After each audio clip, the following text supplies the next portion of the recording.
মোল্লাহাটে fire service ও civil defence সপ্তাহ ২০২৬ উদ্বোধন।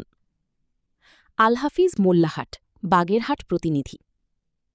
অগ্নিযোগীদের একটাই পথ, নিরাপদ রাখব সম্পদ ও জীবন প্রতিপাদ্যকে সামনে রেখে বাগেরহাটের মোল্লাহাটে ফায়ার সার্ভিস ও সিভিল ডিফেন্স সপ্তাহ ২০২৬-এর উদ্বোধন অনুষ্ঠিত হয়েছে।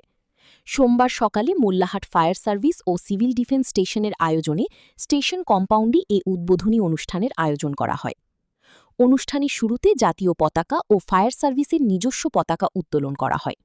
পরে একটি বর্ণাঢ্য শোভাযাত্রা বের হয়ে উপজেলার প্রধান প্রধান সড়ক প্রদক্ষিণ শেষে পুনরায় স্টেশন কম্পাউন্ডে এসে শেষ হয়।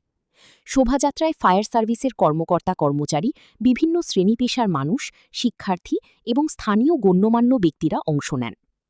শোভাযাত্রায় অগ্নি দুর্ঘটনা প্রতিরোধ, দুর্যোগ মোকাবিলা এবং জনসচেতনতা বৃদ্ধি বিষয়ক বিভিন্ন ব্যানার, ফেস্টুন ও সচেতনতামূলক বার্তা প্রদর্শন করা হয়। অনুষ্ঠানে প্রধান অতিথির বক্তব্যে উপজেলা নির্বাহী কর্মকর্তা সুমনা আইরিন বলেন, ফায়ার সার্ভিস শুধু অগ্নিকাণ্ড নিয়ন্ত্রণেই নয়, যে কোনো দুর্যোগ ও মানবিক সংকটে মানুষের পাশে থেকে নিরলসভাবে কাজ করে যাচ্ছে। অগ্নি দুর্ঘটনা প্রতিরোধী জনসচেতনতা বৃদ্ধি এবং প্রতিটি পরিবার ও প্রতিষ্ঠানে নিরাপত্তা ব্যবস্থা নিশ্চিত করা অত্যন্ত জরুরি। সচেতনতা বাড়লে দুর্ঘটনা অনেকাংশে কমিয়ে আনা সম্ভব। তিনি আরও বলেন, দুর্যোগকালীন সময়ে দ্রুত সেবাদান এবং মানুষের জানমাল রক্ষায় ফায়ার সার্ভিসের ভূমিকা অত্যন্ত গুরুত্বপূর্ণ।